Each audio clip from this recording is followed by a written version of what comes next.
Argenis is really a Clover Beach variant. Yeah. I think that's who they saw when they were looking at Clover Beach. And they saw red. Okay, well I'll say no. We'll say on the episode. You want to say it on the episode? It doesn't have to do with Clover Beach. Okay. It's just a monologue about Clover Beach. Nuggets. I can't look at nuggets the same. Every time I'm always like, I hope it's nuggets. Me on Christmas. I hope it's nuggets. Opening up any gift. I hope this is nuggets. God. Hi, hello, everyone. Welcome into That Sounds Gay, a podcast where we discuss every season of Drag Race in chronological order. We are currently in Drag Race Mexico Season 1. My name is Jer, and our gay sound presented by Jesse today is... I was holding my breath, and I panted for a second. Wait, let me see if I can do it. I laugh because I was like, I can't do this. Woo! No, I can't do it. I was trying to give like rainforest tea.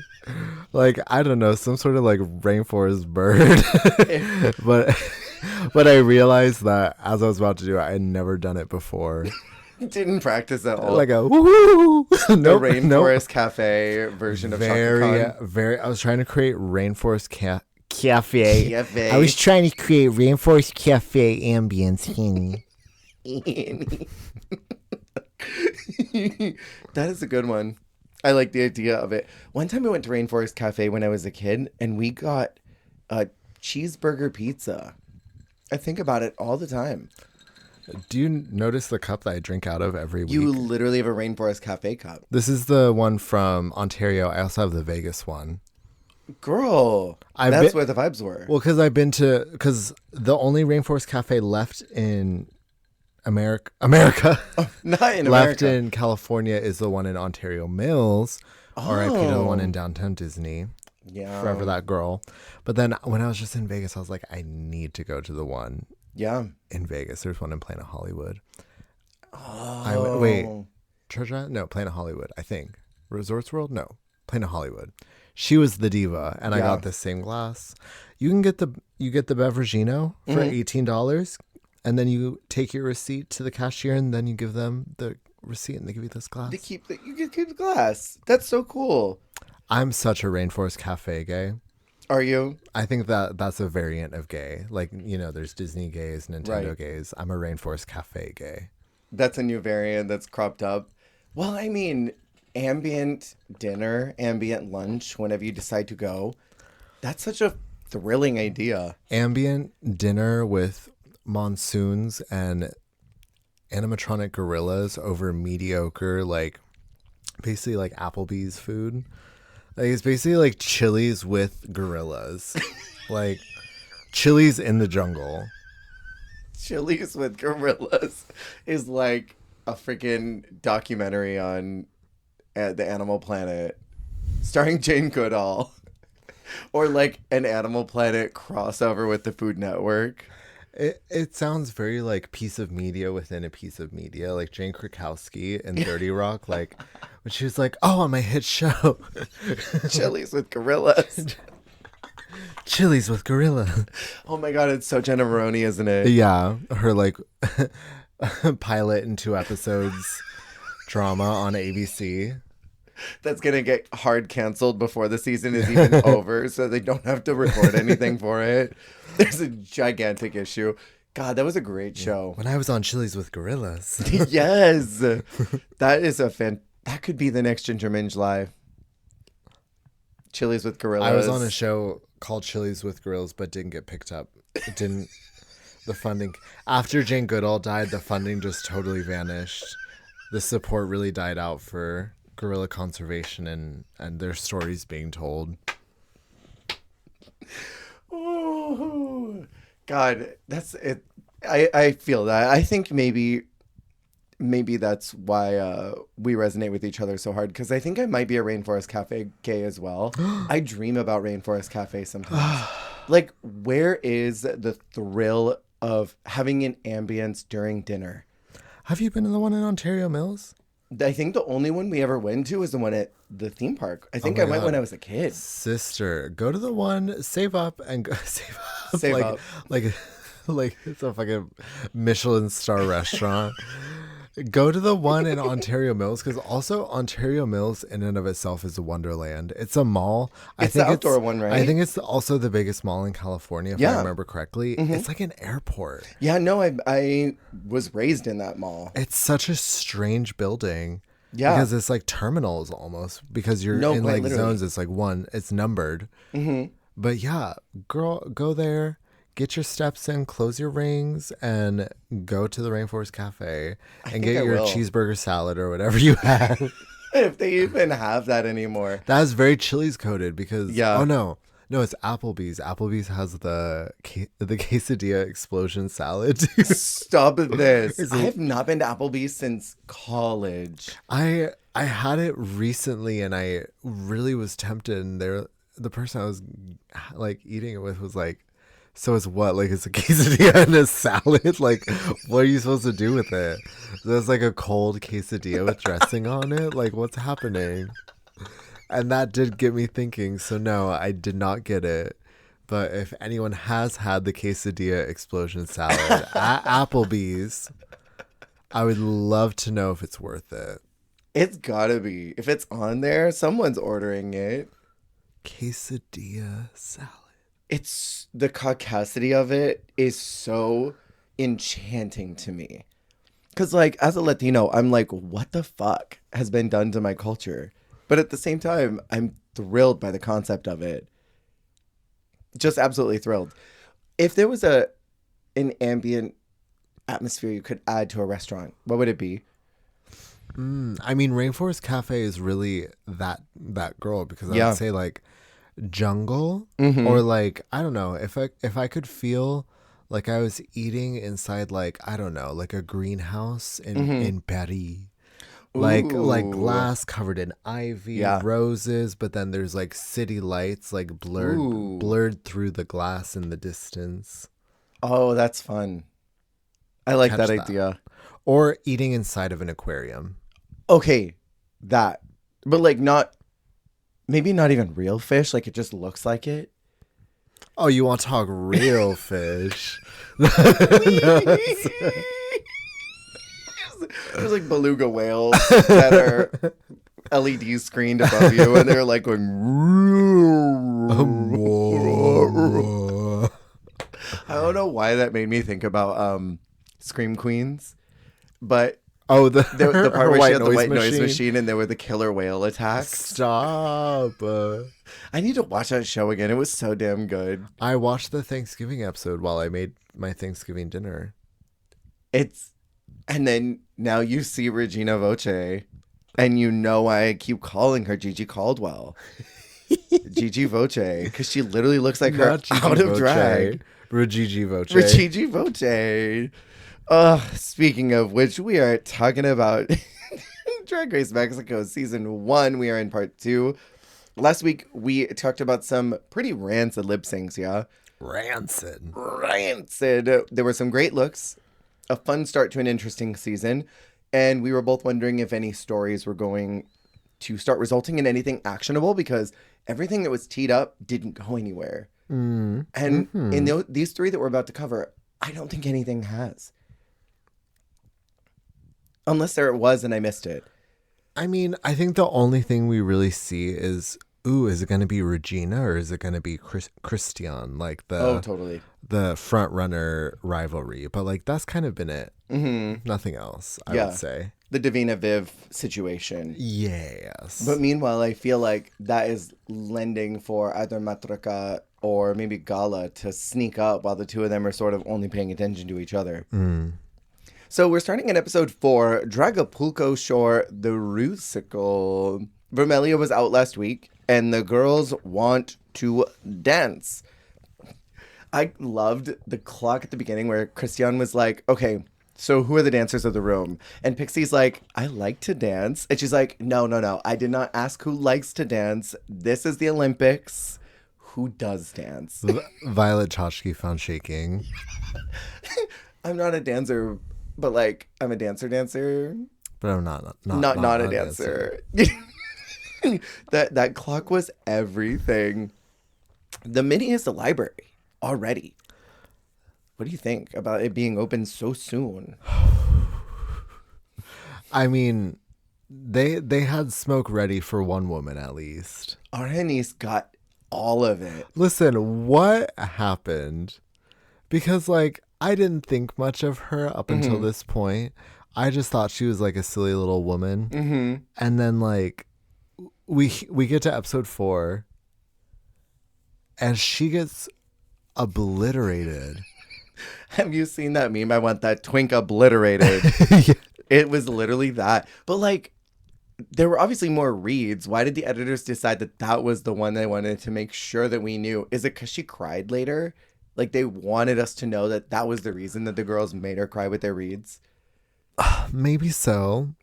I just feel like this is literally like the setting off point of Yeah. like the downfall of Argenis, like a long gradual downfall, I'm sad to say. I just want to take a moment really quick because we were appreciating the fuzzy pit crew man before. And he just looked delicious in these suspenders. He really is everything. He is. He's so thick. And I love that they had that entire trunk of glasses. That was cool. I listen. Why is it always they always end up wearing the most fuck ass glasses? Like it's like the ones Laganja wore, where it's like the like slinkies with like the bulgy eyes on it, or like Slinkies. it's like they don't even look like glasses. Like I don't know. I just want like a cute little cat eye like Yeah. lens. Like I don't know. I don't need all this crazy. Like what Kylie wore for the Drag Tots challenge. Do you remember those little black rimmed glasses that she had that were super cute? I Little want black those. rimmed. Those were so cute. No, yeah, those were very gorge. I agree.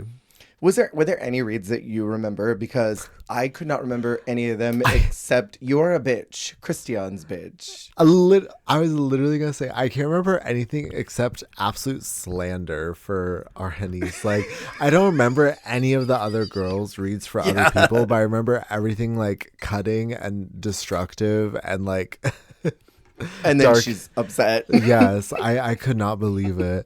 And it was crazy because you could tell that she was kind of over it after like the second or third one, but literally every girl had to get a whack in. Like they're like, well, I still had this devastating read plan for Argenis, so I still got to get that out. So that's that. I still have a nuclear launch code that I'm planning on sending at one of you, so I guess it'll be our knees. Margaret wins that reading challenge, and it's announced that the maxi is going to be a rusical. I feel like the last time we had a reading into Snatch Game, you were not feeling it. You would like wanted some variety. So do you feel like that fantasy happened this time around? Genocide. Genocide! Well, this is more expected, yeah, because yeah, I wouldn't expect a rusical right now. So Yeah. I would say, yeah, what a delight. Okay, good. 'Cause Love it. I remember literally last time I was like, and it's the reading into the Snatch Game, and you sort of were like, Very AI generated episode. yeah, completely. Margaret gets also literally zero advantage in the maxi, which I thought was wild. Like they do not believe in doing that in Mexico. They don't believe in it. They said, okay, good job. Next. But they also were like, okay, it's Snatch Game. And then like transition. Snatch Game. Yeah. Like they said like we're not gonna talk about it. We're Right. not gonna do a walk around. We're not gonna ask who you're doing. We're just getting into it, girl. Right. I kind of love that those are cut out of Mexico because they haven't done any. Not that we've seen. If they're doing them, the editors aren't showing us. But I don't know. There's something that is so classic Drag Race about that. It's riffing off of Top Model, Project Runway, all of that. And so I kind of miss it. But then on the other hand, I don't know if I miss the producer loaded questions. Well, and I will say, like, I don't know. I think that is a fatigue of Drag Race is like sometimes we spend too much time talking about the challenge where it's like, I just want to see the challenge. Completely. So I do like that this is really jumping right into the action. More competition focused. So let's talk about that rusical. We've got that entire first segment where they start in the hot tub where Christian and Gala were doing everything. But my favorite part, I don't know if you noticed it, The pit crew boys were behind the queens with little bubble guns and bubble blowers. The one pit crew was literally with a little bubble blower like this, blowing bubbles above the queens. Did you catch that? They utilize these men for everything. They Literally. said, you're the set, you're adding to the set, you're dancing, you're carrying. Well, because, like, come to the girl groups when they're, like, carrying gala. I'm like, what are these men trained for? Everything. I also had a brain fart earlier. I think I was talking about straight in a Snatch Game. I was thinking about, because we were talking about Arena Challenge, I was like, Yeah. Snatch Game.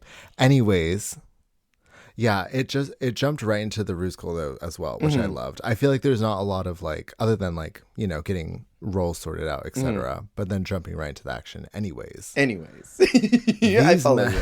These men, These men. they really are, like, earning their paycheck. They're the Disney Cruise Line of the Drag Race franchise. Well, This is such Disney brain rot. Like, each park, right, has their own employees that do their own thing. And in the entertainment department, like, you will do maybe like a character and then hosting or whatever. But, like, you don't do everything. On the cruises, the people that are hired do shows that for entertainment. They do the shows, they do the characters. If they can, they'll do a lookalike. They'll also host. Like, they literally do everything.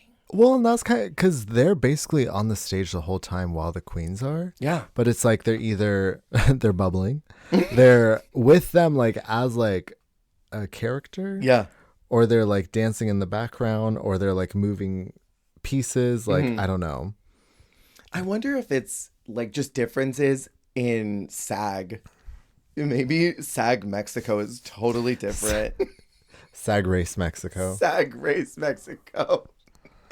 Okay, but I would watch a pit crew drag race where it's like 12 sexy buff men like trying to become the top 2 pit crew boys for the next season. I would watch the hell out of that in between series. Give me that in the winter. Just like a random drama of like 12 boys running around, flexing, working out, oiling each other up, attempting to become the pit crew for the next season. Wait, this is okay. You're Am I cooking? You're cooking because I'm thinking like, and then they have to support queens for performances. So then we get guest appearances from different Drag Race queens, and they have these sort of like planned performances where they have to like support the queens like in the background with like dancing or like set stuff. That could be the mini challenge, and then their maxi is like photographing in underwear. Or Of different well, kinds. it's also honestly it's very top model because Yeah. stuff like that. Or they're like, okay, you're gonna do this commercial, you're gonna do this like advert, like Yeah, okay, that could be fun. Anyways, the pit crew boys are doing literally everything here. So I wrote down Christiana and Regina were acting like they had been on scripted TV for decades. They were so natural in this whole rusical. They were incredible. They also, some of them looked like okay, they were doing this for the first time, like this role, whereas they look like they had done this role multiple times and were very comfortable in it. Did you know? Was it talked about? Did I miss it? Okay, because Acapulco Shore. What is that? It's a TV show. I don't know. Because I was like also like not understanding like the source material is having is there a familiarity with the source material? I don't know what the tea is like. Well, I've got some notes on here I can read out if you want. Do you remember that one? There was that Redditor named a freaking chorizo that you referenced for Drag Race España. I wonder if they've done anything for Mexico. No, literally, because okay, wait, what? Because I thought it was Jersey Shore stuff. What And is I thought that's why they were in the Acapulco hot Shore? tub. Oh yeah, it's the Jersey Shore of Mexico ? Question mark. Oh. Acapulco Shore is a Mexican reality television series on MTV Latin America. It is the Mexican adaptation of the Jersey Shore. Okay, so my instincts were correct. Because when they were in the hot tub, I'm like, this is so Jersey Shore, but I'm certain that's not what they're referencing. Because the guest judge that was there that week, she was apparently on the show. She said something about how her role was the same one that Regina was doing. It was like, you played me so well. Something like that. This is crazy. I don't know why I didn't clock that in the moment. I think I was just sensory overwhelmed. It was very overwhelming. It was a good rusical, though. It was great. I will say, because it even took me a minute to realize that they were singing not live. Well, was it live or were they lip syncing to a mastered track of themselves? It seemed like they had pre-recorded it because sometimes they were moving their mouths and it didn't seem like it was a little coming off. out of them. Yeah. Yeah. Well, because even in the beginning, I thought Regigi was doing a lip sync to another woman. Yeah. And then I started hearing more. I was like, wait, these are them. This is crazy. I don't know how she lost. What was it? What's the drag version of The Voice? What is that? La Voce? No, I don't know. Not her name. The drag queen one that they did on WoW. Queen of the Universe. I don't know how she lost that when she sings this good. She's such a diva. She is diva. And also, like, great actress. So present in the face. Mocatrice. Mocatriz. Mocatriz. Dun, dun, dun, dun, dun, dun, actriz. Did you also clock? I can't remember if this was the photo that you sent me of Galavado in the background with one of the pit crew boys, and he had his arm up in the air, and Gala's face was like in his armpit. Like, no, I sent it to you because I've already mentioned I'm thirsty for that pit crew member. Me too. And so then I did some digging and I found out that he is pansexual. Hell yeah. And then there's a clip where he's like, I slowed it down because he's doing his thing, and then he sees Gala come and he literally like grabs her and then he like puts his hand on her butt. Like, on her booty He's butt. like, he's so excited. He's like, come here, queen. And then he grabs her and he reaches in and yeah. Honestly, work though. But she like fully licked his armpit, I think, or got close enough to do so. That They fucked. They fully fucked on that stage at some point. I thought Serena was really funny. I thought she was interesting to watch. It was fascinating that Pixie had 0 lines because they put her in the bottom and said she was kind of forgettable. But like, her Miss role Girl was had forgettable. nothing. Yeah, she was literally oh my God, what was the other one that was in that trio? I'm the star. The Jocelyn. She was literally the Jocelyn of that. Yeah, and she's just like more of like a mutable character in general. Like she's visually bold, but she's not super loud. So I don't know. I felt bad. Me as well. I think this could have been like a top 6 rusical. I don't think they needed all those ensemble girls because it was so so small of the main characters. I don't know. I loved Regina's song when she was like Marionetta, and everyone was doing the slow mo. That was so cool to me. It was exciting because I know that they were all just acting their asses off, acting like they were in slow mo, but then in post putting in the slow sound effects where they're like, yeah, thought that was great. Production value, Hennifer. They put money into this show, into this one. The first season, they had a Crazy. lot of faith. They said the first Rusical, the first season, we're gonna go all out. I think they knew just based on the success of La Mastraga that it was gonna do well. So they were like, we got to put money into this if we're gonna compete. Otherwise, no one will talk about our show. I feel like. And then the runway is called Gold. Just gold. I really like the idea of gold. Just gold. 5, just 5. Did you have any standouts? I mean, honestly, I will say, even if the lip syncs aren't giving, at least a lot of them have a lot of theatricality in their looks. Yeah. Because I usually, it's not like even other, I don't know, I won't call any specific franchise out, but I feel like there's usually like a collective effort that you can recognize. Mm-hmm. I really like Matraka's. I like this sun, like with her face in the middle. I think there's something very interesting about that.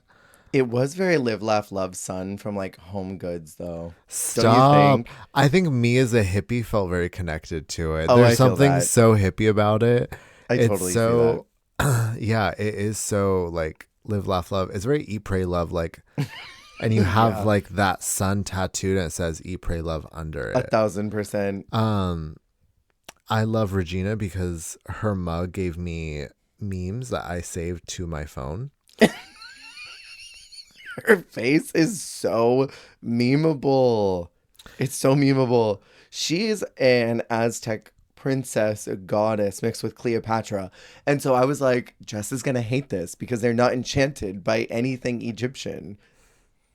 You're not No, seduced by them. no, and this is so like I don't actually like it. Like it's actually like pretty bad to me.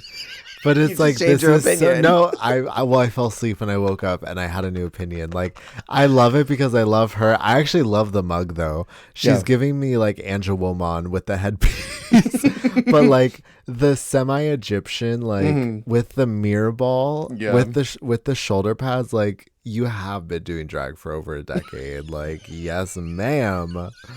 Like it is just so that it is so drag veteran, like you know what I mean. Completely. Like it literally like it shoulder pads, velour, mirror ball, pseudo Egyptian, like Cunty wig with the bob.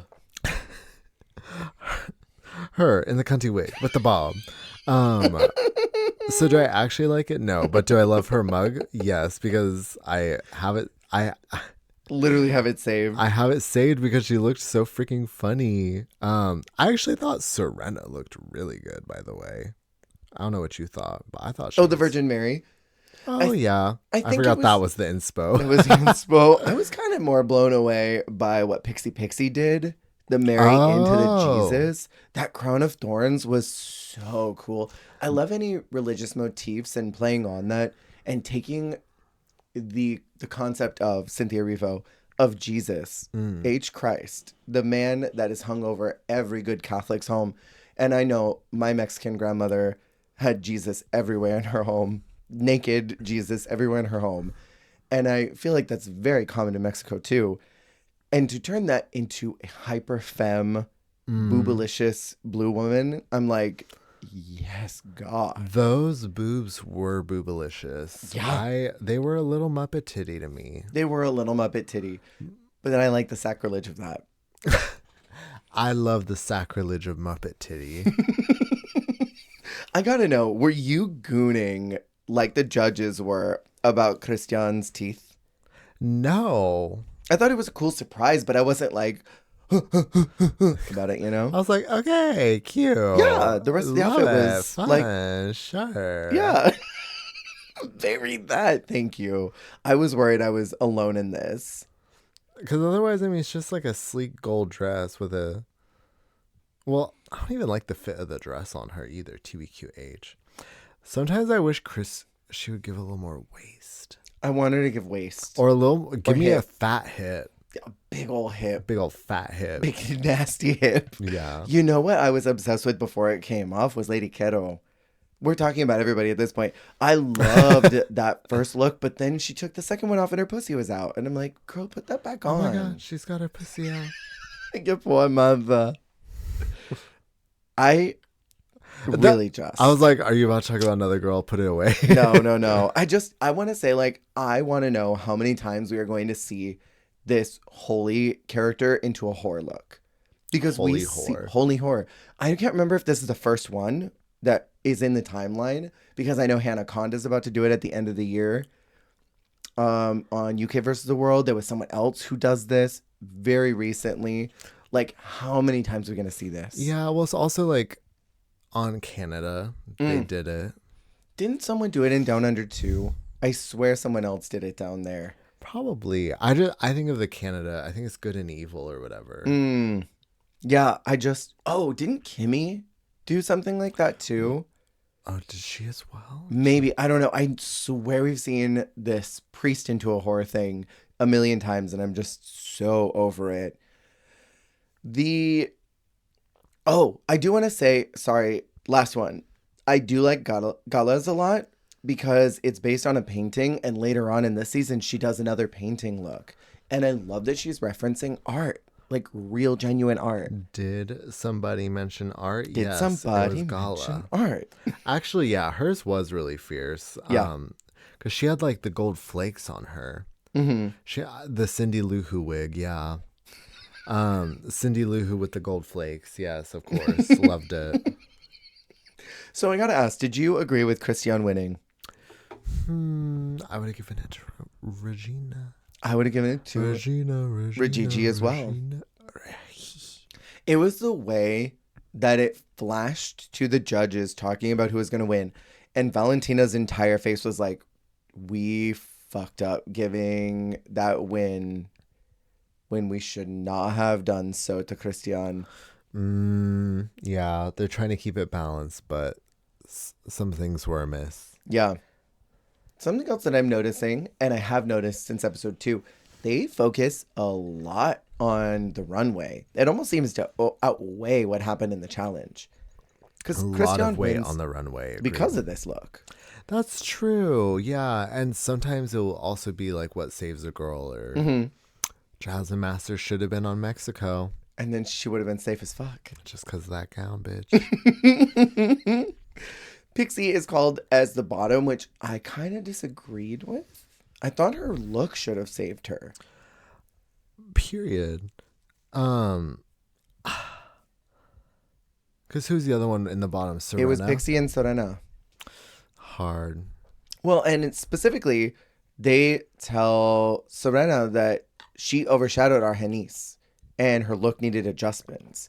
So I thought, does that not factor in at all? That she overshadowed her partner and then you didn't like her look too? What an interesting critique, though, because like Argenis did bad and she was in the bottom. Senna, also the person who did better than her, to be like, you overshadowed her. I'm like, well, hopefully, because she did bad. She was giving nothing. Like, I hope I overshadowed her. The fuck? She literally did nothing. Like, actually nothing. And the song is called Mio. I thought Pixie was not giving very much at all, but Argenis like randomly flips her hair off. Valentina's like sucking on her teeth.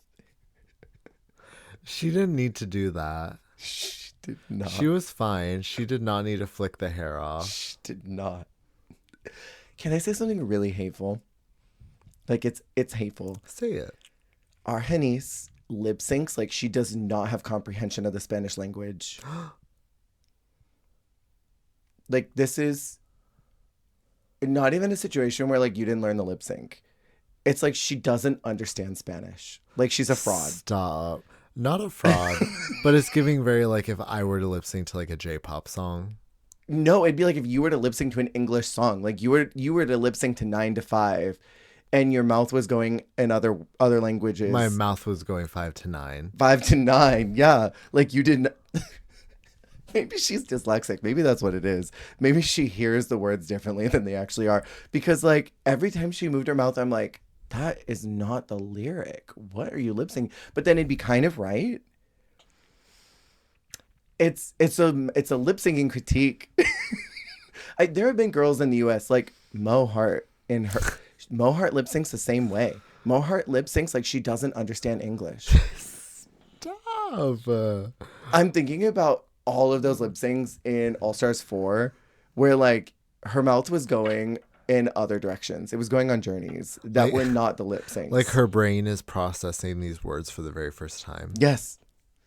Even though she's grown up on them. That's a good example. Anyways, Argenis survives this one, which, I don't know, maybe they were holding on to the idea that she won a challenge already. So they were like, well, maybe she'll win another one. She still got it in her. Yeah, maybe. And Pixie, they said that she disappeared in a room full of stars. Woof. Yeah, Valentina Woof, dog. literally says to her, there are stars that are shining on this stage and you are not standing out. I'm going to go. No wonder she went to sex work. She's like, well, you know what? Stop. I got a big No wonder dong. she's selling her booty butt on the streets. She got jacked and then sold her OnlyFans. I know. We're about to get to that. So we get to episode 5, the girl band, where Christian and Regina are definitely being set up as the two who are going to be at each other's throats. They're like distracted by each other at this point. And it's funny because they basically say something like, it's gonna be like them two at the end, so it's just a matter of like who's it gonna be. So I'm like, if it actually is them two in the end, like that's gonna be crazy. I would love if there's a misdirect and one of them two actually gets like snubbed. Imagine they're both in the bottom. It's like makeovers and they're the bottom two or something. Oh, I would die. Wait, I wonder, do we just clock that T? Neither one of us have seen, so who knows? It could, because we still don't know who the top three is. We don't know who be winning. But that would be very interesting if like, yeah. You know what I love? Because they both have their own individual confessions about being at each other's throats. But Rahina is like, I'm not going to reveal my cards yet on what I plan to do. And it makes me giggle anytime the girls say that in any of the seasons, because it's like, what are you going to do? You can't bribe the judges. No, literally, like... What cards do you have? Unless it's like Drag Race Holland, like, watch me. Watch me. Like, unless you, like, have tea on a girl or something, like... I don't know. What are you doing? Right. What's the plan? What are you going to do? It's so funny to me. I have to ask you, did you notice the table had legs up until now? What kind of legs? Like human legs? It has a slutty little leg. Oh. A slutty, nasty little leg. Because at the beginning... a slutty little nasty old leg. Because at the beginning of the episode, I'm watching and I'm like, who the fuck is caressing Christian's leg with theirs? Like, it's like a Christmas story. Right. I'm like, is someone just like swinging their leg around the table to caress Christian? Whose leg is this? Whose leg is it? It's just on the table. It's just attached to every one of the workroom tables. You're going to notice it now that I pointed it out. Diva interior design. Yeah, I'm going to have to watch for that next episode. Interior illusions. So you did not. Anyways, the mini challenge this week is to find out who has the pointiest tip, is what they say. And from what I've seen online, Pixie definitely had that on lock. And one of those girls says, well, Pixie's already gone. Pixie Dixie. So I'm telling you, her reputation precedes her. Mm-hmm. They get a bunch of boots that they have to drag up, which they haven't done a shoe challenge where they drag them up since like 2 or 3, right? What season was that where they made the cocktail shoes? I remember what you're talking about, but I don't remember what season. Oh, it was 4. Oh, wow. It was the absolute vodka shoes. These are like a traditional shoe. And then they dance. What'd you think about the dancing? I liked when the judges danced. Oh, that made me so happy. I loved Valentina just looking like beautiful Elvira. A woman. With her little feather earrings and her dress. And yes, she was gorgeous. I loved Lolita being like, not in these pants. And then does a full split. Literally, I was like, is your coochie going to rip? Like, what's happening? Right. Because I was like, are the jeans going to rip? Like, but that's so, yeah, like not in this outfit and then fully doing the most. I love that both the pit crew were just covered in this makeup. I was so confused at first because I was like, do they have like scales on them? Like, what is that? Yeah. These like silver blue metallic like scales and stuff. It was so strange. It was very ravey for no reason, but I kind of lived. The winners are Argenis and Matraca, and they get to choose their teams for a girl band challenge. And I love that it was specifically girl band. Not girl group. We're a band. They are a band. So Argenis chooses Gala first. Matraca chooses Regina. Argenis chooses Christian. Matraca chooses Marguerite. Califata. Literally every time you say that, God, it's brain rot. Argenis chooses Lady Quero, and that leaves Serena Morena with Matraca. And it is Matraca's birthday, and they do an on-screen one. Very cute. It's only been the Spanish-speaking seasons that have done on-screen birthdays, I think. Can I say hateful as well? I'm like, were they gonna show it if someone had not said, well, she only won because it was her birthday? Oh my God, it was Gala, right? She was terrible. She only got it because it was her birthday. I want to talk about that so bad, but I'll hold on to it till we get there because Gala wore me out in that She's confessional. so funny. She's hilarious. She's a confessional queen for sure. Yeah, she is the narrator of this season. But I thought it was so cute because I remember one of the girls in, what was it, España too, yeah? Yeah, and you know, they always do it, like, always, it's always one of the girls comes out with it, and it feels very personal. Yeah. So I do love that they do that for them. I want to say they did something in Philippines one. Someone had a birthday there, but maybe I'm making that up. In any case, they don't do this in the US or English speaking seasons. And I wish that they would. I think it's really cute. Because I know Kim Chi had her birthday on season 8, on like episode 1. That's why she had the donuts. See, they should talk about that. That's why she said, donut come for me, and then had one in confession, because that was like her morning birthday gift. I never knew that. Little piece of Drag Race history. I'm a historian over here. Smithsonian. Dragsonian. Oh, and then the one girl in Thailand I wrote down that you told me about that got sung happy birthday as she got eliminated. Didn't she get eliminated from the lip sync, and Panchina goes, oh wait, happy birthday, and they sing happy birthday to her on her way out as she's sobbing? You've told me about this before. I've not seen it myself. Wait. I distinctly remember you telling me about this because I thought it was a lunatic behavior. Oh my god, you like excavating this from my darkest memories. I don't remember what I said yet last week. And now And I'm for season things. 1, right? Yeah. Well, you haven't seen it. No, I've never seen it. You're going off of my word. Yeah. Who was that? Oh my god, wait. Girl, it's going to take me like 5 hours to find out.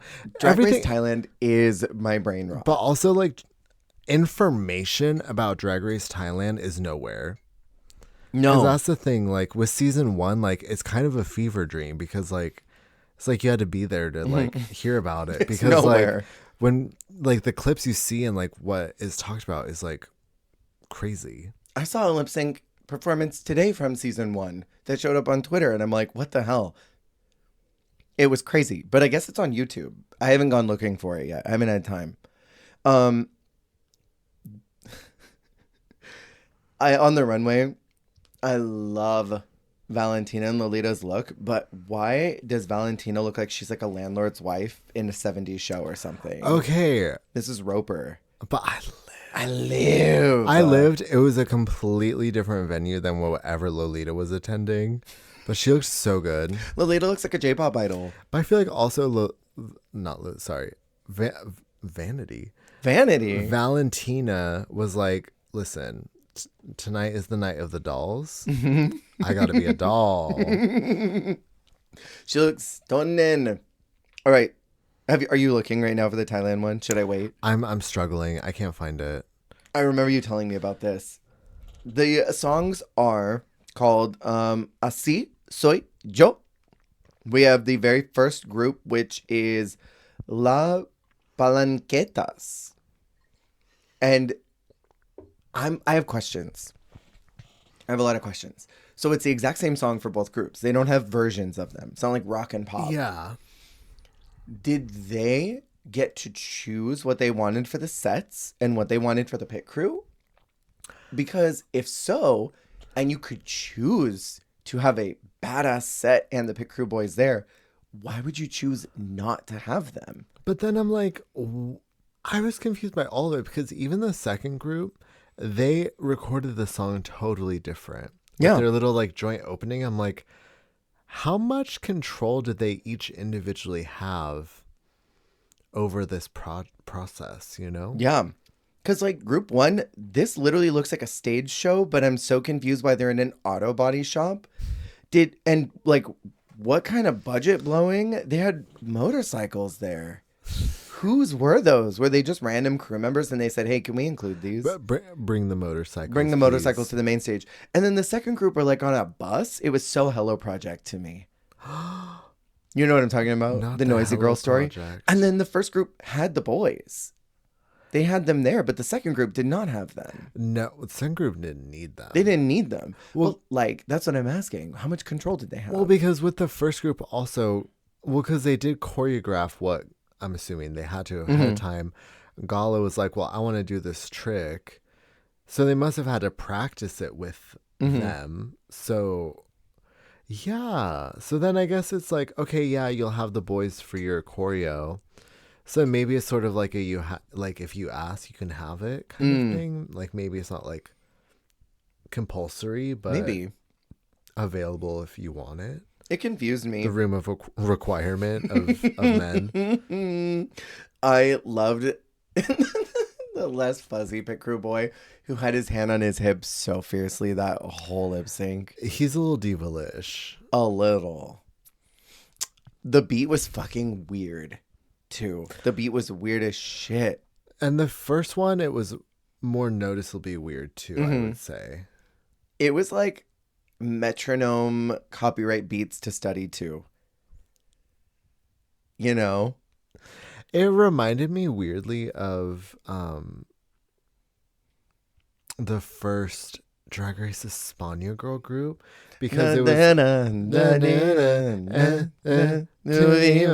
because it was weird, like hollow sounding and like overstimulating. It was very like DIY vibes. This one was weird, especially the first group because it literally felt like the song was ending and then it went into Gala's part. Yeah. The way that it cut, it was like literally. I noticed that too. It was like who opened it? It was Argenis. Argenis opened it. She did her whole thing, and then it's like literally like winding Fade down out. like.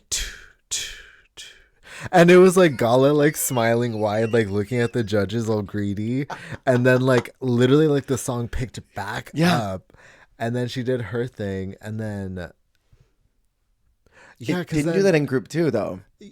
No, not at all in group 2, but then it happens again because after it's Lady Caro, right? She's third. So hers was weird. Hers was like 4 seconds long. It was so short. And then it was the chorus, and then it was another gap, and then Christian comes in. So I was like, what is this mix? Like garage band ass, like copyright free. Yeah, and they like cut it into the little like individual clips, and then they Frankensteined it together. It was rough. It was weird. Well, and you mentioned Lady Keto. The thing that confused me was like, did she just not write enough lyrics? Did they tell her it was fine? Why did nobody direct her to sing more? Or did she just say, I don't have more lyrics, sorry.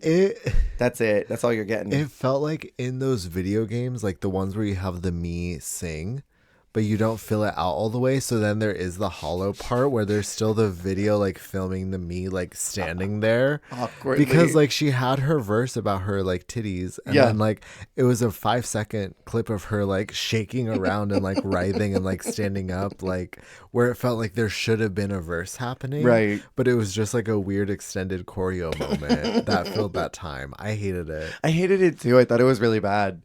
And it was so funny to me that normally we get line distributions that are like 2 bridge 2, but this was three queens bridge 1 queen. The distribution was so weird. It made no sense to me. Also, that is the tea. It was a 3 girl.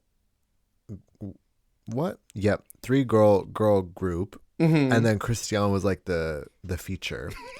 Because she was also in a completely different look. Completely. Looking so different in the bodysuit with the braids. Like, it was like she was like the art. Braids. She was the rap feature. What'd you think about the Las Mexi Mommies? I usually hate when they judge in teams. I thought this was a rare case where they should have just judged the girl groups as teams because listen, catch my tea. I thought this was such a clearly better group altogether than the prior group. Period. The quality of their like song was just better. Like it was more united. They had their little spoken word part together. Everything flowed so much better. The choreo was great. And they started on the front of the stage, right? Yeah. I just thought it was smarter. Everything about this group was perfect to me. So I thought they should have just judged it as groups and had these 4 high and had Matraka had her win. Yeah. Or Regina. And the other four below. Yeah. And still, like, you know, if they really lived for Gala, whatever, like, let her have, like, the good critique of the bottoms. Yeah. But, like, I would have done it like that, personally. I agree with you. And I think this group visually looked better than the other one. Yes. They looked more like a girl group. They looked more like a girl group. They all were, like, distinct, but it worked. And, yeah, they just seemed like they had a clear vision of everything they wanted to do. And they turned it. And on this one, Margaret does not have the same problem that Kero had. She literally had a full line segment. Her verse was one of the most, like, fleshed out, too. Hers like, was great. very personality infused. Being a double Gemini and a crazy bitch is hilarious. Yeah. As someone who is a double sign and also is a crazy bitch, I thought she was just funny and she told a lot about herself. I think for me, it went like Matraka, Regina, her, and then Serena. Serena's was a little hokey, but to me, she is like the girl who is like kind of, she lucks out by being judged as teams because maybe she wasn't the best, but she didn't need to be in the bottom. I just had a stroke. I didn't shink. I didn't shink. I thought it was a burp. No, I was starting to turn. I'm like, I can edit it. I was starting to turn into Cheryl Canning. That's her name. I didn't think Serena was bottom worthy. Can I say? Okay, but can I also say, listen, maybe I was lost in the sauce. I thought Argenis did pretty good. I thought she sounded great. She was safe. Very, very safe. And like I was like, damn, like she really sounds good, and like maybe she wasn't the most out there, but she like at the end she like looked right at the judges. Mm-hmm. I thought she tried and she came across well. So I would not have put Argenis in the bottom. I think if we're judging them by groups, I think that Gala was the clear like you're safe. You can just go backstage. You're not even going to be up to be considered here, because she was like, I think arguably the best one. I love that she wasn't tucked, just balls and dick literally on display. I thought Argenis was like sixth, like the safe one of the bottoms, but I think it did factor in from the runway too. I think Keter was the very clear bottom one from there. And I did not live, laugh, love for Christian this week. Okay, catch that tea. I would agree. I do think that. And then I think from the other group, if I'm looking at them all, I would say that probably Margaret was probably the safe one out of that group because her look on the runway was booger. Yeah. I think that Regina and Matraka were the clear top two. And then I think Serena was like the safe high. Yeah. Because she was a hokey, but she got her mouth around those words, and there were a lot of them. She did a good job. True. Fair. The runway is Mexican flowers. And I forgot how many flower runways we've had lately. Yes, but I love it. I love the Me too. flower. Well, especially with this one, it wasn't just flowers, it was Mexican flowers. Mm-hmm. And so they placed a lot of weight of like, because even with a look like Argenis where it was pretty, they were like, where's the culture? Yeah. And so I appreciated that they put a lot of weight in that, because for me, I didn't even understand maybe all of the cultural subtext of these looks, but I appreciate that they factored that in of like, no, we want there to be intelligence in the choice as well. Yeah, totally. I loved Galavaro's Frida Kahlo reference with that orchid dress. I thought that was gorgina. And I specifically want to talk about Argenis because she's doing a cactus from Chihuahua. And I remember very specifically, I want to say it was La Diamond in Italia 2. We'll get there. Italia 2, La Diamond did a cactus look for that flower runway. And I remember not living for it and being upset. Cactus? Mm-hmm. Isa cacti. I literally didn't. Wow, me not reading her describing it. I just thought it was like a thorny moment with roses. Wait, that makes me love it so much more. Yeah, and there are a lot of cactuses with beautiful flowers on them. Beautiful, beautiful flowers. I didn't even realize. They were some of my hometown. Oh, and that's why Valentina was like, so where's the flower? Because Valentina said something about like not giving like Mexican flower to her. I want to say that was something similar, yeah. And I think that was one of the critiques that a lot of people had, is that Valentina wasn't getting the references. But yeah, I critiqued La Diamond for doing a cacti, and I was like, this isn't flower. This to me Okay, works. I actually full on, I You've changed your I've minds. crossed the stand bridge. I didn't read her runway description of it, and when I saw the look, because of that shade of green, I thought she was doing like a very like kind of classic like red rose, like that deep like emerald green with Yeah. the like kind of vampy rose, but she put more of an emphasis on like the thorny stem.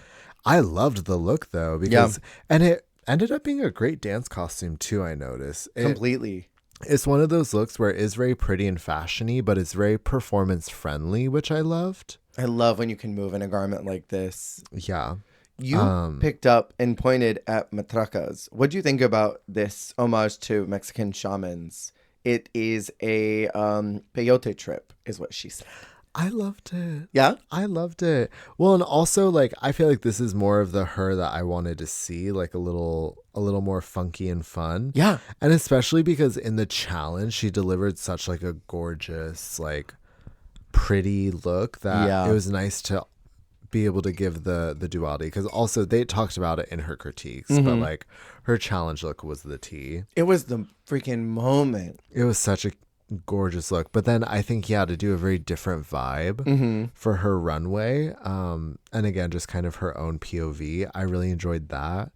I would say my favorites of the night were now Arhanis after knowing what I know. Matraka, because I loved that POV. And then I actually, it's very classic, but I did like Rahina's as well. I thought you might. And I don't always like black and red either. No, you hate the color red. We discussed this a couple weeks ago. You hate the color red. I thought it was just, it came together very well. But then I also loved Lady Caro's. I'm scrolling. It was like an orchid flower, like the head of the orchid. Can I say? Oh no, you say what you need to say. What? You brought this up like forever ago. Oh no. There was something that was said and I don't remember why we brought it up, but it was brought up that in like season 8, Chad says about kimchi that she was jujube on steroids. This was what I was going to talk. Are you going to talk about the judge? The judge. This was a turning point. Yeah, they were like, it is so Osaka, Japan. And then Lolita goes like, kimchi. And I'm like, kimchi. This man needs, that man, he said, didn't he say Drag Race Japan or something? Yeah. He said it was like very Drag Race Japan. He said Osaka. And then Lolita says like kimchi. I'm like, no, like you all need to go to jail. Like, shut the fuck up. Like, y'all cannot just see a fat Asian drag queen and say kimchi.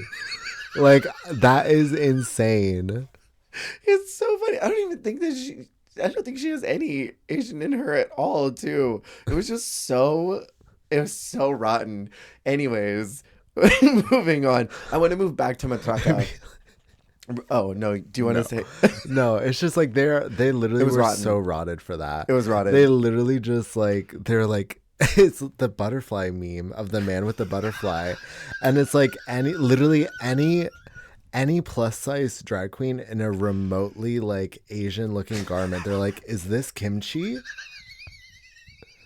And before her, it was, is this jujube? Yeah, like, jujube on steroids is what Chad said. Like, God, rotten.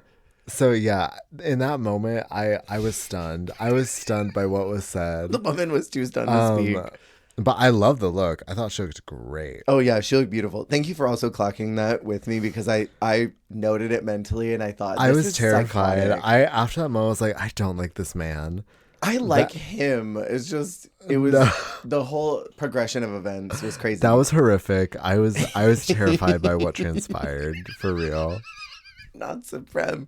I want to go back one page to Matraka, because something I really appreciate about her and what she's bringing, and I am obviously a dirty American eagle screech person, but I do have a good amount of knowledge of my Mexican culture, and there's a lot of things that people talk about and is brought up here on the show a lot is pre-Hispanic Mexico, and they will talk about pre-Hispanic gods, because like pre-Hispanic Mexico was very different. It was, like what we talk about with America here, how the native people that were here had their own value systems and governments that were all set up before American colonization.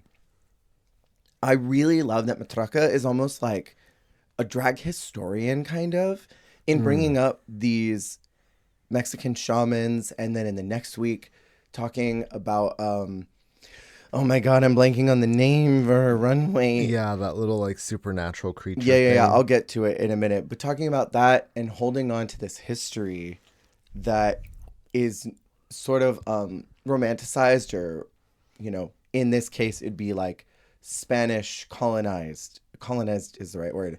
It's colonized. And so I love that she is bringing this attention to something Yeah. that has kind of been lost Yeah. to colonization. And I think that's really cool. It's sort of the same specialness as someone like Electra, or not Electra, etc. was in Down Under, where she was talking a lot about, accountability and pre-colonization of that region. I think Yeah. these types of young people who come on Drag Race who are so passionate about the past and wanting to rectify things, I find that fascinating and cool. Absolutely, yeah. And I think it's cool to that's one of the things I've loved about Canada is like, I mean, obviously, like even in the US I feel like I always have more and more to learn about our own, Native American culture. Yeah. But it's also really great to watching a show like Canada not just learn about current Canadian culture, but learn about their Indigenous culture. Yeah. And so for any country to learn about, some of the Indigenous history within their own nation, because I feel like we're in an area that I feel like has a bit more connection to like Indigenous, like Native American areas. Totally. But I mean, even just we are a country that has more of that too. And like, I think it's just interesting to see how every country like interacts with it. Yeah, I feel like, I don't know, I feel like we don't get a lot of like queens like really sharing that culture on US Drag Race. No, yet. not at all. I think also, I mean, of course, a resource thing as well. But like, I don't know. I think it's cool to, yeah, like you're saying, like there are young people who are interested in sort of carrying that torch. Yeah. And like also channeling it through their lens, because I think it's sort of a way of storytelling and helping the audience reconnect with it. Yeah. Which is beautiful. Yes. Drag should do that. Drag is political. Drag is love. At the House of Love. So Regina and Cristiana called a safe, and Valentina said it so disappointingly. I think they thought that they were really going to murder the challenge. And I think Regina was better than Cristian was. And I think they were so disappointed that they were not top two, because I think they were expecting them to be. They really gooped them too. Gagged them.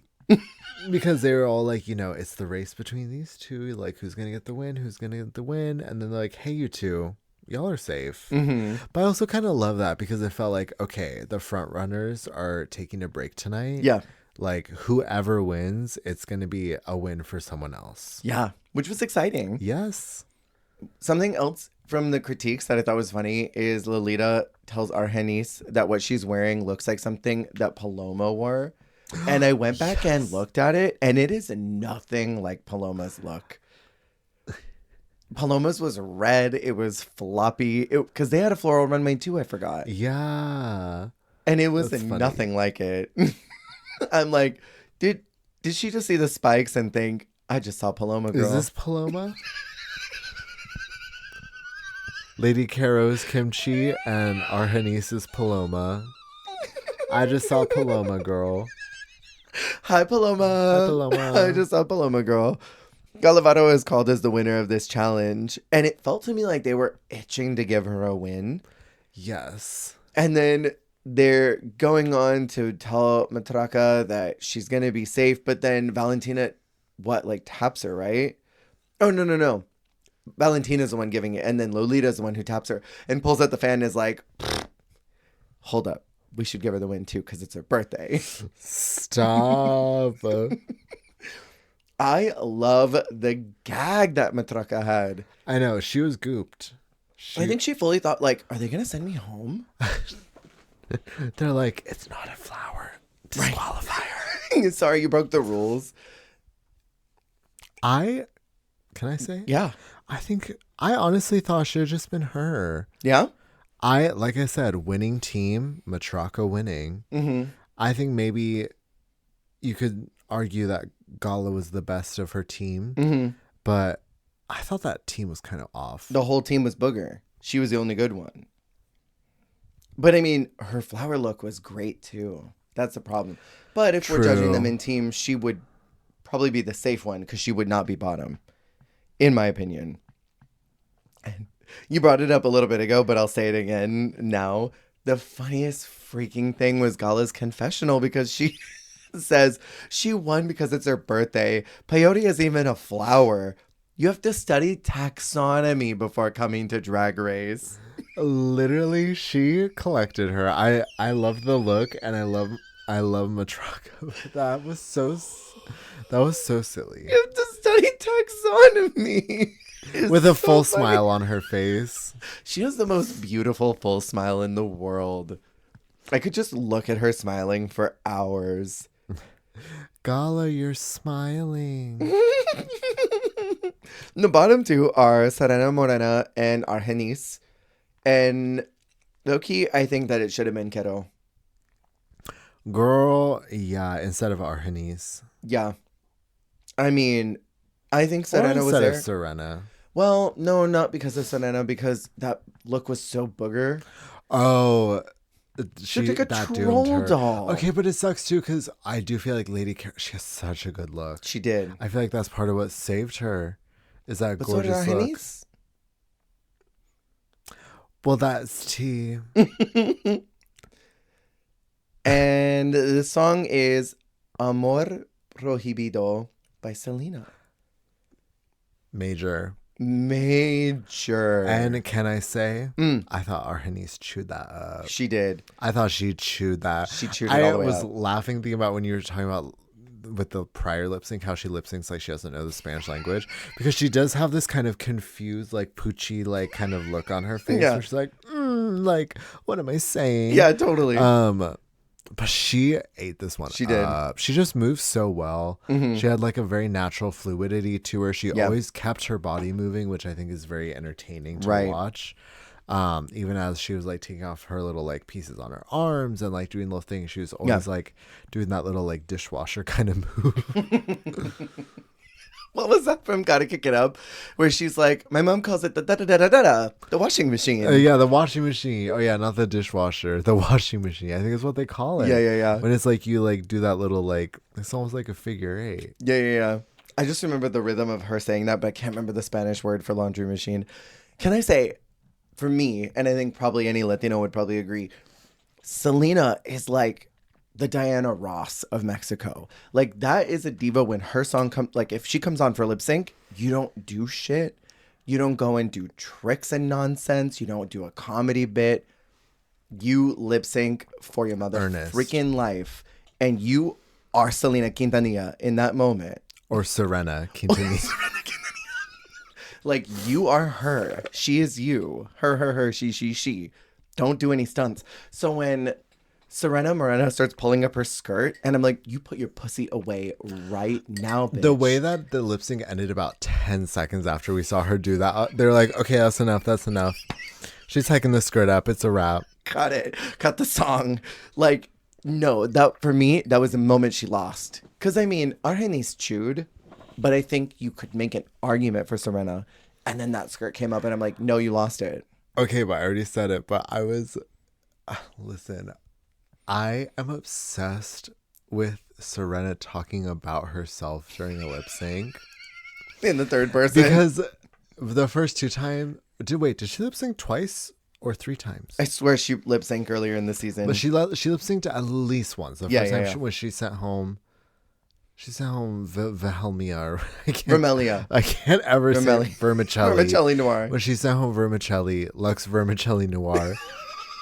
Because she's talking to herself like, bam, and there goes Serena, like kicking it off and like showing them who she is and what she can do. Yeah. And then this time she was like, and she is Serena Quintanilla in that moment. I was like, yes, diva. Like, radical self-love. I live. Can I tell you something that I am having a full, like, Madame Morrible moment? Not Madame Morrible. You know, Madame Morrible, Wicked Witch, that whole thing. I literally, I literally have pictures of me like instead of the peace sign, like me like putting out the like the MWs. I saved this on my notes Stop. because I'm having like a full moment of this. I only realized it when she signed her name. So her name is Serena Morena, yeah? And she's named after Serena of Sailor Moon. SM. Sailor Moon. SSSM. Serena, Morena. Sorry, no. I'm gonna scream. SM, Sailor Moon, Serena Morena. That's and I crazy. only realized it as she was leaving and signed her name. And I'm like, SM. That's brilliant. Serena Moon. Serena Moon. I gagged. I absolutely gagged. SM, Anyways. turn it around. Murky slut. I told you not to tell anyone my grinder name on here. And then I sent this to you in a text message because it made me laugh so hard. Because Valentina goes to do the, and if you can't love yourself, right, Bogue? And this diva says, nobody will love you. And Lolita's face, her face literally is like, bitch, what the fuck? Valentina too was like, oh no, not that. Not that. I loved her though. By the way, she was great. She was the only diva doll. She was the diva doll, and I love the part where Valentina was like talking about Margaret, and she goes, "She's like us. She's a doll." I loved it. Yeah. Who is she giving me? She totally looks like a celebrity that we know here in the U.S., and I cannot place who it is. She literally, like, she felt like an old Hollywood star to me. Yeah, right? Like, there was something about her that was so, like, she feels like she's from the golden age of Hollywood. Yeah. In, like, the way she carries herself, and I love it. Mm-hmm. So, not me scrolling out of my notes. Week 6 is the Snatch Game, where Gala starts the week by saying Serena isn't a good drag queen, but is a good person. This bitch is so funny. That is career ending as well, I will say. And I want to ask, because we're in top 7 right now, we obviously know who's going to go home by the end of this episode. Who are you expecting to go next? Because I feel like Margaret and Keto are the very clear next 2 out. I thought Kara would already be out, TBQ-ish. Valid. But she's been surprising me because she's been a bit of a runway killer. Yeah. She's a killer. And she just has... I think it was just because I thought she was going to go home in the girl groups and then she didn't. So I've just kind of been waiting for it to happen. Yeah. But maybe it's because she has more tricks up her sleeve, you know? I got a trick up my sleeve. They get Norvina out there. My favorite. Norvina comes out, the bilingual diva. Yes! I love that she's out here speaking better Spanish than Valentina. And she looked puss. Puss. And they're talking about makeup, and they have to do a mini challenge, which is to... They find out only afterwards, because Valentina comes sauntering out with this mask on her face. And I want to talk about really quick the beautiful pit crew boy again, because him in that bandana and the mariachi hat, I'm like, that is wallpaper material right there. And his waist looks snatched too. Yes, he was giving. He was giving. Valentina comes sauntering out in this mask and didn't lower it for a long time. And I thought, that's so weird. Why is this happening? They revealed that they have to copy the mask. And in that moment, Valentina drops it and says you have 3 minutes to copy the mask without a mirror. First off, my short-term memory is so bad. I would have been like, I don't know what that mask looks like. This was very... You never watched Taskmaster? Mm-mm. This was very Taskmaster coded. It was like Saw. It was like, you better recreate this or you won't get the key and you will all be gassed out of this room. Stop. But can I share a little tinfoil hat theory? Sure. Rahina had a mirror I can't prove it, but I know she had one. Just because of This immaculate beat. The lines, she got a perfect squiggle down her face. you're like, ain't no way. And then each one of these individual brush strokes, like imagine trying to take a makeup brush and put it on your face, and you're trying to do these individual, like, I don't know, petals around your eyes. There would be crisscrosses. No, true. It would be smeared. I know, and it was funny because she came out first or second, and they were like, "Oh, okay," as if she did not demolish the challenge because everyone else after her looked crazy. Like, I thought that was hilarious. She says, Regina specifically says that Matraka looks like a cannibal who hasn't eaten in years. She really went for that like face paint vibe. It was a little crazy, and a bunch of them were like, "I don't remember what the mask looked like." so they just winged it. Yeah. Which, I mean, that probably would have been me. Oh, it fully would have been me. They would have been like, "Why are you green?" I'm like, "Because I don't remember what the mask looked like." Right? I'm like, is this not what the mask looked like? And the maxi is then announced as the Snatch Game. Snatch Game. And they get it pushing. They just go straight to it. Yes. Literally, it's the announcement, and then it's here's Snatch Burn, Game. burn, burn, burn, burn, burn, burn. I think I said that earlier because I was in a fever dream and I thought we were talking about Snatch Game first. I told you before we started the episode, I had to rewatch Snatch Game. I ended up watching it 3 times because it did not stick with me for some reason. Like, It was weird. It's I'm sorry, I had a really hard time remembering the Snatch Game. Yeah, it was like the edit did not really support me knowing how any of these characters did. I felt like that was the other thing in my rewatches is it was like I feel like I'm watching Lolita and Valentina talk more than I'm seeing these women's performances getting fleshed out. You know what it reminded me of? It reminded me of Italia 1 where they had that random blonde bitch that showed up and she was just talking the whole time. Yes. It reminded me of that because I'm like, I don't know what any of these girls are saying because it keeps going over to this annoying bird woman over here. Yeah.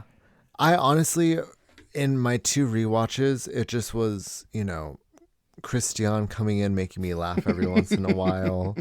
I knew the only person I knew was Walter Mercado. Well, and La Llorona. I know who that was, to be fair, but I didn't know who any of these celebrities were. Yeah. She looked like J-Lo. Oh my God, she looks like Rosé. Hold on, we're getting ahead of ourselves. Stop. So Regina is Walter Mercado. I thought that the movements and the initial part were funny, but then there was no edit of her. It wasn't her best. No. It kind of was like she was like figuring out what she was saying as it was leaving her mouth. Yes.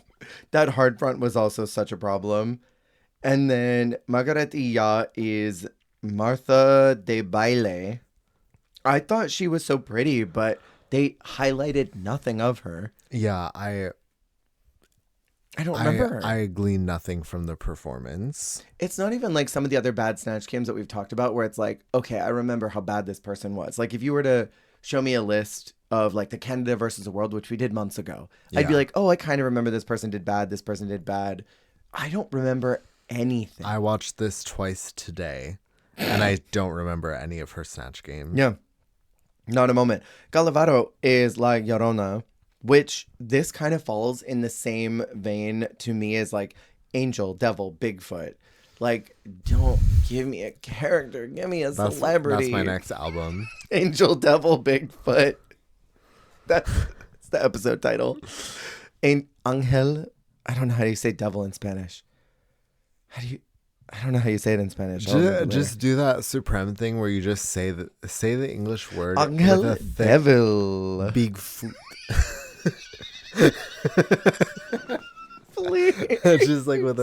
just with that like very theatrical voice she's got. I love Supreme's voice. We haven't talked about it at all, but in España, she says for the lip sync, "Y no la cagues." But then here they say, "Y no la caguen." And I mean, it's got to be variant differences of Spanish, but I just love "Y no la cagues." Because so there's good. a little like breathiness in how it trails off, like the drama of like cagues. But Yes. then like they just sound pissed off when they're doing it. Like Valentine dropping her pen, she's like, "Kagan!" Like she's like, "Don't fuck it up again." Totally. I thought that for Gala's performance, the whining, I do remember that.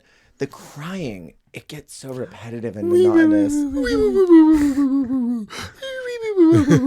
Okay, but that was Puss Puss and Fierce. Puss Puss. That was Diva. I mean, I thought she started funny enough, but she definitely started losing the plot after a while. Yeah. When you do a character that has such a stiff vocal stem like that, Yeah. it's hard to find humor after a while because, like, you don't have levels. You start at one and then you stay there. Yeah. I understood why she was in the bottom. Christian was Veronica Castro. I loved her opening monologue. The "Welcome to my show."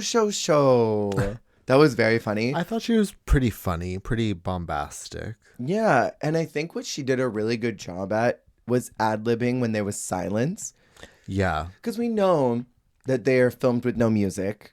All of that's piped in afterwards. So you think, okay, this room is dead silent, where you can probably hear at the most, like that's probably all you Hate hear, that, you. right? Like you're in a dead silent room. So after a joke bombs and the judges are looking at each other like, you want to fill in the silence and try to get a joke in, yeah? Yeah. And so I think she did a good job at kind of like, there was one very specific moment where I think it was, who is it? After Argenis. Argenis bombs a joke. And you see her look around really quick, Christian. You see her look at the other girls and nobody's picking up the gauntlet. So then she makes a joke and makes the judges laugh.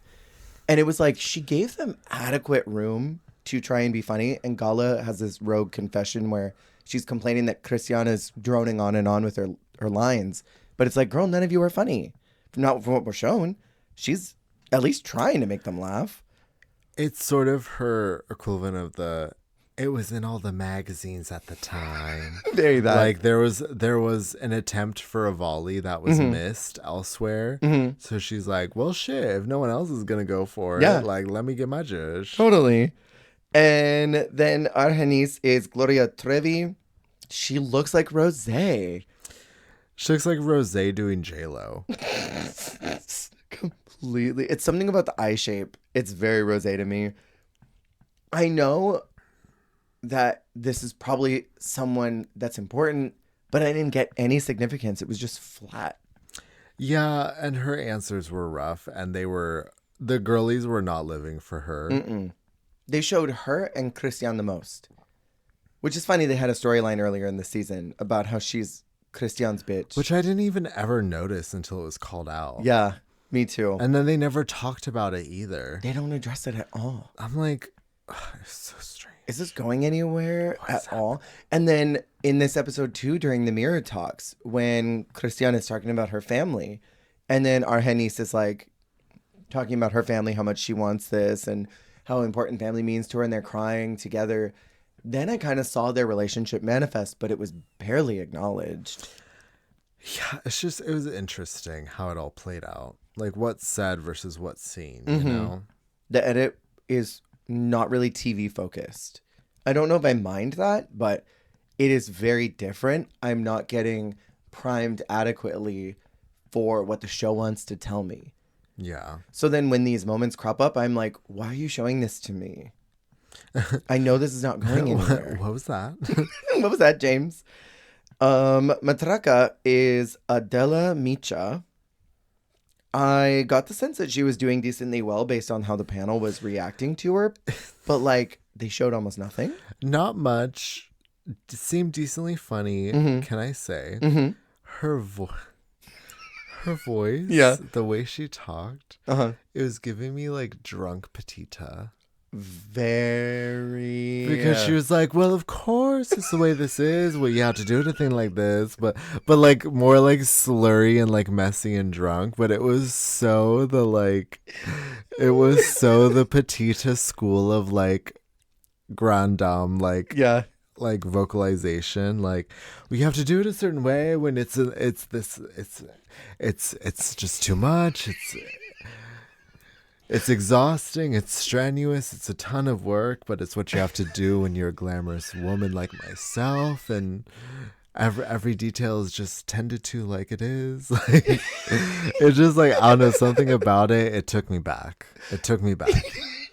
Your Petita voice literally narrates half my life these days. Because Jake did something the other day, and I was like, well, of course, that's what you have to do when you slay. And you have to do it like that. He literally looked at me like, what? And it said, bitch, what the fuck? No, because that literally, like, that is it. Like, that is what I think of all the time. Because, like, that was how she was describing everything. It was like, Yeah. it's so heavy and there's just a million details and it's so exhaustive. But of course, you have to do it like this when you do this caliber of drag. It's to be expected, of course. Like, it just, like, I love it. It's so good. And then Lady Kero is last playing Luna Hill. I thought that nasally voice was really funny. The characterization was fun. It was giving me Electro Bionic in that Snatch Game where she was just bouncing her titties the whole time. Yes. This was what she was trying to give in her girl group. Completely. It's what she gave in the Mechanic Challenge where they were doing the commercials. Well, yes. Well, yes. She relies on that breastplate. If God gives it to you, you better make some money from it. Stop relying on that breastplate. But overall, I think an underwhelming Snatch Game. Yeah, like I said, I had to watch it 3 times. Yeah. I watched the episode the first time this week, and then right before we recorded, I was like, I need to watch it again. I don't feel like I really understood it. So after like watching it, the full episode with the critiques and knowing the outcome, I was like, maybe it'll click. It'll go click like the ankle. But then I watched it twice, and it still didn't really click. No, not at all. The runway category is supernatural. Can we talk about all these? Even like the ones you want to abridge? Every single one? Yeah, there's 7 of them. No, Argenis it's gorgeous. is doing this like mariachi called Charro. I want to say it so bad, but you know how it's spelled, and so I feel funny about it. Charro Negro, which is, from what I read on Wikipedia, is like this accomplice of the devil who goes after the greedy. Yeah, and she said like what, like she would promise them gold or something. Yeah, I think the concept is like this person would show up and like try to get you to be greedy about something, and then they'd get you. Yeah, it was. I mean, it was cool. Oh, I love the skirt of it. It was very impressive. And there's like 6 layers under this because there's the gold jumpsuit, and then there's the black pants over that, and then there's the skirt. God, it was so good. The makeup is flawless. Yeah. Love that hair. Love that they've been transformed into almost a femme character, but they still have some of these elements of masculinity with those carved out abs, the very chiseled breast. It's very, very good. And then Christian is La Llorona. Do you think that these girlies were pissing their pants when they realized that La Llorona was done in the Snatch Game? And then I think it was Kero also had a La Llorona. Can I say though, I hated this look. Oh, I hated it too. It was so awful. This is the first time she really missed on. Well, it's not that I don't really live for anything she wears on the runway. I think she's just very good at drag. Yeah. But this was the first time where I just didn't like it flat out. Completely. I usually am just like whatever about it. I'm like, this is good drag, sure. But this time I just was like, hate that. It looks like a dead fish. Yes. It's weird. But I think the Voce is a queen of the dead. There's a lot of textures going on, but why do I kind of love it? Why does she look like the skeleton of like Minnie Mouse? Like she does. the way the wig is sitting, like it's giving like Minnie Mouse ears on like a like a skeleton. Didn't you just say, yes, you can tell you've been doing drag for 10 years because there's everything. She's got feathers. She has Minnie Mouse ears. She has a bralette. She has tulle. She has ruffles. She has glitter. She has sequins. She has All chunky the rhinestones. She's clocked in the hours. It's giving when you're at the end of your game file, so you have like every like bangle and shield and protective anklet and scarf. Kingdom Hearts, where you have literally 10 accessory slots. Yeah, she has every accessory slot open. She's unlocked them all. Imagine if they did visuals on Kingdom Hearts of that. And Sora's got like 15 earrings, 7 rings. Especially when you actually like look at the descriptions, I'm like, I'm literally wearing an elven bandana with 3 cuffs and like a bangle And a ring on each finger? What? and an earring? Question Yeah. mark. Galavaro is inspired by a dragonfly. It's Remedios Varo. And I wrote down, her name. Varo. Varro is Varro. This was the Varro original squared. painting. Oh, I totally see it. It looks just like it. I just was screaming at, was it Valentina? Yeah, Valentina, because she said she looked like Sasha. She did look a lot like Sasha, though. She totally did. Especially when you saw her without the headpiece, just bald and Yeah. all. Because she did a very graphic brow. It was so, but specifically the season 9 Sasha. Like, Yes. Sasha doesn't even look like this anymore. No. But it looks like that version of Sasha. Completely. It was kind of hilarious. I don't want to get too ahead of myself, but she knew that she bombed because the fact that she glued down a wig and then put a bald cap over that, bitch knew that she was cooked. She was ready. She was ready to do so. Then we have another La Llorona look from Lady Quero. And I wonder, like, why did she not change this? If she already saw that Christian did it, did she think, like, oh, I've cooked, I'm eating here, she's the fool? Well, and this is just like Bloody Pretty Woman. Right. This is like, I don't know, this is like you're at like Dark Harbor at the Queen Mary. Like Very. the ghost of the Queen Mary. And then Matraca is a Abrije. That's what it was. Slay alert. Slay alert. It really was everything. This is probably, of the 3 episodes we're talking about, my favorite look from all of the episodes. Yeah, it was good. And she talks about how they've been romanticized lately. I think specifically talking about Coco, and is saying that they were originally scary creatures. Oh. And how she wanted to bring light to this history about Mexico that's kind of been, again, colonized. And I love that she is literally a drag queen historian. Literally history deep. She is to history what Kine is to math. Girl, I still see Kine show up doing math problems. And she's like, do you know how the Pythagorean theorem can fit into making cookies? Stop. And I'm like, I don't want to know this, I but I'm going to can't. watch it anyway. My brain's not able to handle it. Right? And she's doing like complex math, crazy. Yeah, no, totally. I love how this look is such drag though. Like even the way that like Yes. the wings are on the hips to like accentuate the feminine shape, but like doing it in a storytelling way. Yeah.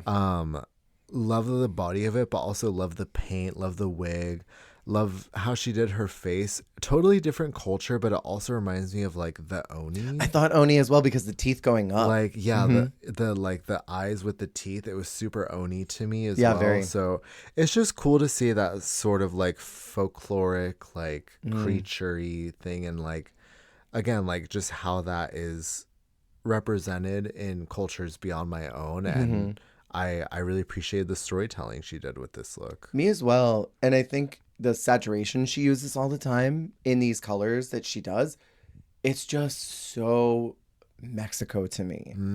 Like she is already a historian in my eyes of culture, but then she just represents the culture beautifully. Yeah. Like these colors, I know I said that about her first look that she came in the entrance one. Yes. She just does these colors and I'm like, that's Mexico. Like when I think about the kind of romanticized color palette of it all. Honey, this is Mexico, baby. Exactly. Margarita is a nual, which is a Mesoamerican belief of a person who can transform themselves into their animal spirit, who acts as their spiritual guide, literally like a familiar. Ah. I don't think the first part of this costume translated that at all. It's a little traveling production It's of like just like something. teeth and like a witch hat. I would have loved if there was something a little more animalistic about it. I mean, this could have even been, what is it, Spirited Away, like done a raven or something. Because, I mean, you got that big hat on it. So it could have been kind of this big bird that turns into her. Can I be hateful? Please. It's giving me like early season Dracula, like a queen doing horror when their specialty is glamour. It's Aurora Gosnick. And it's like, this is their horror look. Yes, completely. Why are you spilling? Because that's that. I also don't love the goth look. I was gagged that she was not bottom two. Clock it. Gagged. And I love Margarita Califata. Margaret Margarita Iya Califata. Margarita Califata. I love her, but I did not love this week for her. I was gooped, and they seemed to hate everything about her this week. I would say I would have put her in the bottom over Gala. Yeah. Because I think Gala made a bigger swing in general with Snatch Game. I feel like there was a bigger effort. Not effort, I won't say that, but I feel like there was a greater characterization that was made. I would agree. After deliberation, Christiana is called as the winner. I think it could have gone to Matraka because they seemed so enamored by her. But this seemed to be the first week where Runway didn't matter as much. I know. I was gooped. Up until now, Runway has made a huge impact every week. Because they made a point to say, like, we didn't really, like, we weren't impressed by your tearaway. Like, it wasn't giving. Like, you took the dress off and we were disappointed, Diva. We wanted you to put it back on. As was I. I was glad they said that. I was, like, looking like a fish from James and the Giant Peach. Like, I don't know what that was. I thought James and the Giant Peach too, but I thought I was crazy for thinking it. No, she should have put it back on. For that. You're real for that. And the Margaret is called as safe, and she just says, "You're safe." That's all. No fanfare or anything. You're safe. Go to the back. No one loves you. Go home. Nobody loves you. And the song is Abrance Perras. A pussy pop of a song.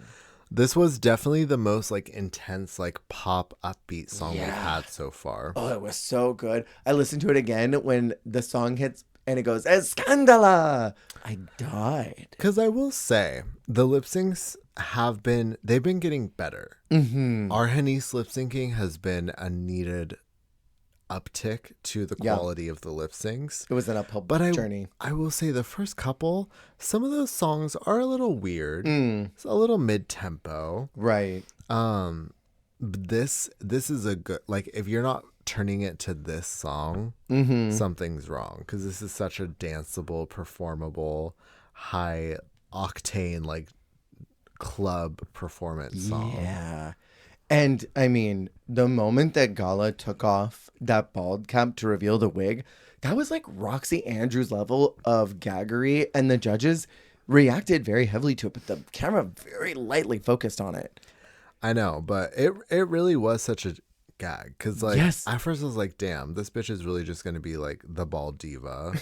She's going to have an embarrassing lip sync. And then she turned it out. And then Arhanese has this moment where she's like swiffering the floor with her pussy while also like spreading her legs back and forth and doing that like knee thing across the floor. That was everything. Girl, she was swiffering the stage with her entire body. This was a battle of legs. It was so good. They were spinning, they were dipping, their legs were going up at the same time. It was the best lip sync in a long time. Certainly of this franchise. But you can tell when Lolita is saying goodbye, you can tell her face is like, we fucked up not double eliminating in episode 1. We could have saved that double save for now, because this should have been the double save of the season. True. Well, and also, like, I don't know, I feel like I felt bad for Arhanese. Yeah. And I wasn't even judging her. Right. So I feel like they probably felt bad too. Like, because they put her in the bottom 3 weeks in a row. And like, she's been kind of being like punched down on. Completely. Like from all angles. Mm-hmm. So I kind of get the emotional response. Like, because also I think Lolita gets that. Totally. Because she's been there like more than... And that's I mean, that's what I also appreciate about someone like Nikki is like Nikki didn't have a beautiful Drag Race experience like Brooklyn did necessarily. Right. And Brooklyn's a great empathetic host. Like, Completely. absolutely. We saw it this season with Stardust. Mm-hmm. But With her little flats coming out there to hug her. Yeah. Yes. But I think there's also something to be said about someone who maybe like her had, Lolita made it far, but I don't think she had a good I want to speak for experience, but as an outsider, I don't think she got great treatment. I'll say that. She was railed by Kitty Yeah. every single week. I don't think I saw her getting great treatment during her time there. So I think that there is a certain amount of like, damn, like it probably hurts to see someone else who, even though Argenis like wasn't like maybe killing it as hard as Lolita was during her time, it still is hard to see like having to put someone in the bottom consistently, or like even if they aren't doing as good as other people, it still hurts to eliminate them because it's like, damn, like I see your effort Fully. or like I see how much you gave it in this performance, this lip sync just now, and like, yeah, You turned it and burned it, and we should save you, but we can't because we made mistakes at the beginning of the season when we should not have saved those girls. And she probably remembers how it feels to lip sync and be like, please, like, is this not good enough to save me as well? Like that is that double-edged sword. Double-edged. Fame is a gun. It's got to be tough being a host on Drag Race, having these moments like this specifically, where you need to do something but you don't want to. Yeah. It's got to be hard. It's kind of like going from an associate to a manager and having to be the one to like, kind of like bring down the hammer. Exactly. Maybe send out a discipline you don't want to do. Yeah, write up your like employee, something like that. I know we were friends a week ago and we were just kikiing about something, but I make $2 more an hour now. My paycheck's bigger. Things are different. I have a whole quarter more in my bank from this conversation. I think the season is warming up on me now. We have 6 episodes left. And I want to know how you're feeling about where we're at right now. I'm feeling good about it. I think it's definitely less of a reality TV focused season, much more competition focused so far, but also it's working because the quality and caliber of the challenges themselves are pretty high. Like the rusical was great. The girl group, I'm gonna throw up. The girl groups were solid and they were their own songs that they contributed to. So I feel like we're seeing like a high quality of performances. So it makes sense that it is focusing on it more, but it's definitely less like storyline, less drama. It feels like the show itself, even because the only storyline is the Christian versus Regina frontrunner thing. So it's like, it almost feels like everything is concerned with the competition and the stats and the front runner of it all. Yeah. In a way, this is almost, even though there are some problems with it, it's almost a higher premiere season than I think others have been. Like we've talked a lot in previous, when we get to the first time, I think Philippines is easily the best, like of all of the very first seasons. It's the best. It comes out the gate the strongest. And then I think that maybe Canada is really close to it. Yeah. Canada's first season was really good coming right out the gate. And this one is really good coming out the gate. Certainly better than seasons like, I don't know, Holland, which were a little rough at first. Took a little bit to catch their beat. France, which was a rough journey. Well, and like, yeah, I agree. And you can see the initial effort and the initial budget. Whereas like other seasons, there's that first like, all right, it's the first time around. Let's see what it's giving. Let's see if it's really, got it figured out. But with like the musical, the girl groups, like we're seeing so much like elevated effort in terms of like on the front end, of course, like we always see with the queens, but also on the back end. Yeah. It doesn't feel like half-assed or like low budge. Like they went for it. And they've got a good set too. They've got a good set, and all of their little mini sets they make are really expensive looking. Even for the girl groups, those random little bus seats that they had, those were really cool looking, and they looked expensive. They didn't look like little cardboard pieces where it's like, don't sit on those, they'll break. Like you'd see probably in regular Drag Race. So the next episode that we're going to talk about next week, starting out as a telenovela challenge, I'm so excited. I know you're looking at the looks. It looks like they're going to do a ball along with it, which is very exciting. I'm watching a pink carpet that came up as an ad. I don't know for who. Oh my God. I don't know what Drag Race this is. Wait, whoa. Yeah, what is this? It looks like there's going to be some type of telenovela ball. Okay, that would be fierce. Like if it was like, okay, picture this, the soap opera ball, and it's like three looks: daytime Emmy, and then it's like main character energy, and then daytime villain. Ooh, that would be everything. That's what it looks like. I can't tell, and we won't know until next week. But thank you all so much for listening. We will do another couple episodes next week. Remember, you're doing a great job. You're doing the best you can, and that is all that you can do. Goodbye. Bye.